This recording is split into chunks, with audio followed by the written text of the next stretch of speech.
Um, Even though this sort of goes all the way back to childhood when I think of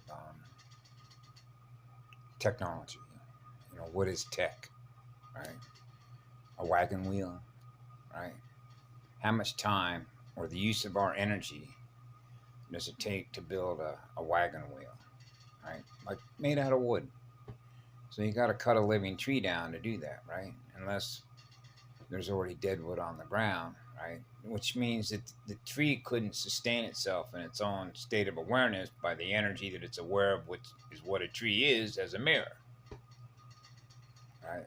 So I have fun with this because I've been having fun with this ever since I was a little kid, an exceptionally excited kid. Um, but uh, because when you become aware, for example, like here's an example, a good one that Patty Broussard mentioned on Project Ascension once, and she was showing a picture of an automobile, a transportation, a consciousness transportation vehicle that was developed by the Ford Motor Company by a guy, I believe his name was Parker, who was an engineer, an engine, right? Um, I had that label or title assigned to me because it's a method of communicating to somebody else that might want to hire you and give you money for what you're going to do with them with your energy. So you have the labels, the alphanumeric labeling of the fire letters, if you will, between negative and positive polarity, what those letters mean to them that translate it as value to them. So we use the word engineer. So my father, for example, was an engine. Okay, so my father impressed on my imprinted soul consciousness into this vehicle that it wasn't the intelligence side that was the real driver of creative imagination or creative intelligence. It is your creative ability. It's on fire.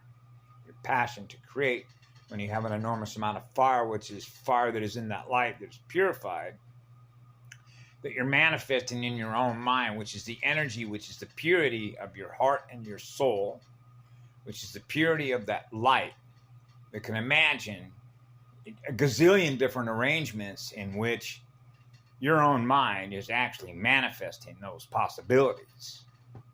So you realize that with the purity of that light, there's infinite possibilities that are possible to experience from which that mind, that energy, which represents that soul consciousness led by spirit, purified in that light, it's infinite. It's infinite because the amount of fire that's on fire to do it with that much love that goes on forever, you realize that's the true power of creation energy. So if your scale, if you want to measure your learning, self-directed learning, and you're on that pathway because that's what you experience, right? Then you realize the possibilities that exist. And so how this sort of applies in the way I've experienced it through the experience is I naturally would not use my creative ability in order that another state of awareness, like in this case, artificial intelligence, thus becomes aware of what you just manifested in your own mind, that it can now map, scan, and now it becomes aware of how you did that, the power through which that creative, powerful intelligence that is made manifest of what just got mapped, that it now has the ability itself to copy what that is and use it against us. That's what they do. That's what a copywriter is. They copy the right-hand path, what we create, and thus they use it against us. That means we're using our own energy from which they use our energy to copy what we created, which is an original sound recording, okay? And then use that against us. That's a virus. So you'd have to say, well, not have to say, but it would make sense that there has to be some way that love naturally is able to protect itself naturally without having to think about it. if you will, what they call a fail-safe system, a fail-safe spiritual system. So here's one way that it can be translated, because of the way that I can translate it and thus communicate it in the English language. So that would mean much in the way that Patty Broussard mentioned one time about George Soros, using our gene codes, if you will, and it went inert. Wow, it doesn't fire, it doesn't work. So you can see that in a couple of their movies, like one of them, I believe it was called Halo, or was it Adam? The Adam Project, Project Adam, where he was accused because he's racing off and now he's being chased by another woman in another vehicle, space vehicle. And the vehicle that he was in acknowledged, because it was a living vehicle that was conscious and aware of itself, if you will.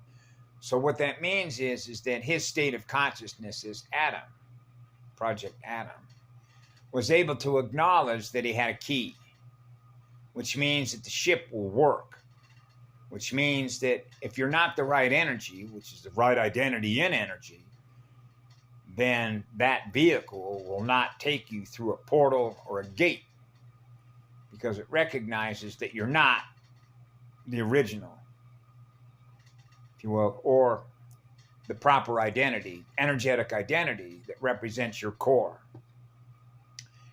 frequency vibration, your true identity, your soul, right? And the essence of your spirit. So when you're a purified spirit that is in that light, then anything that the light created will recognize you are of the light, which is the pure light, which is the real light, which is living consciousness, which is the soul that is operating the vehicle like this. See? So what happens, therefore, is that the operating system, okay, becomes a record of what we experienced on a spiritual battlefield.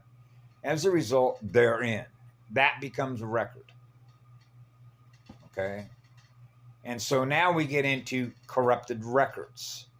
So when you realize the evolution and the speed in which technology to do things can corrupt the records by simply wiping it, mind wiping the record, reprogramming the operating system, which is to modify the consciousness that the soul is now experiencing, that it's not experiencing what it once was, which is itself a soul led by spirit.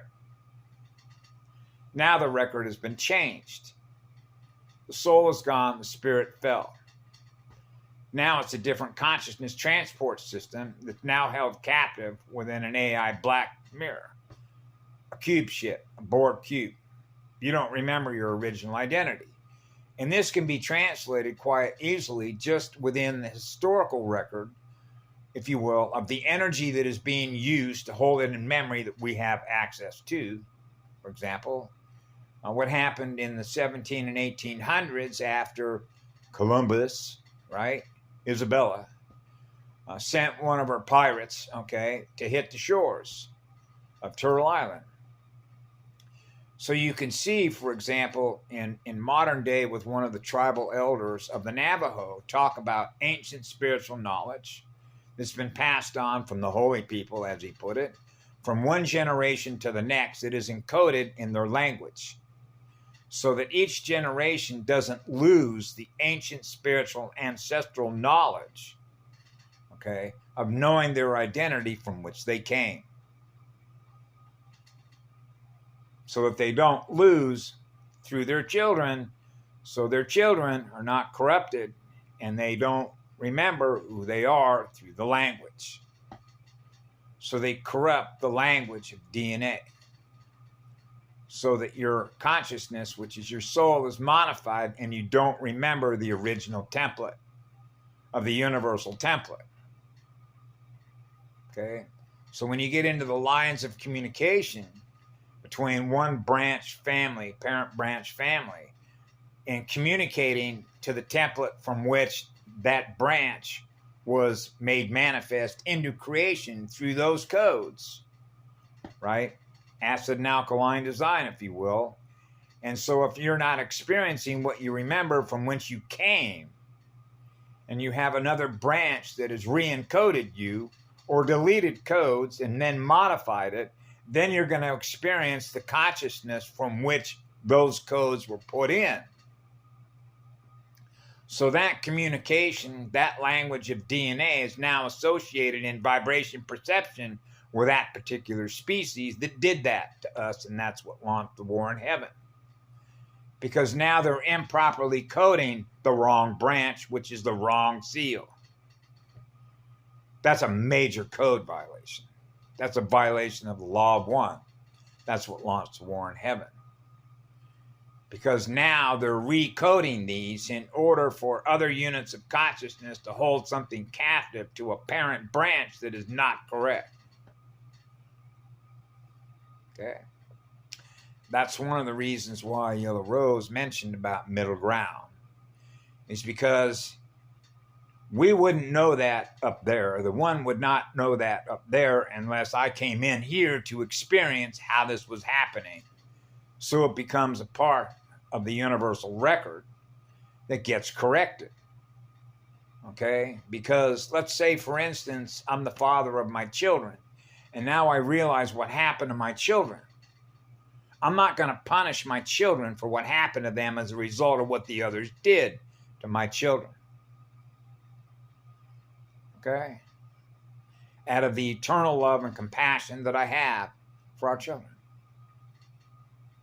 Because of what happened to them. Because of what others do to our children. Which means they were improperly sealed as a result of the evil that they committed against the law of one.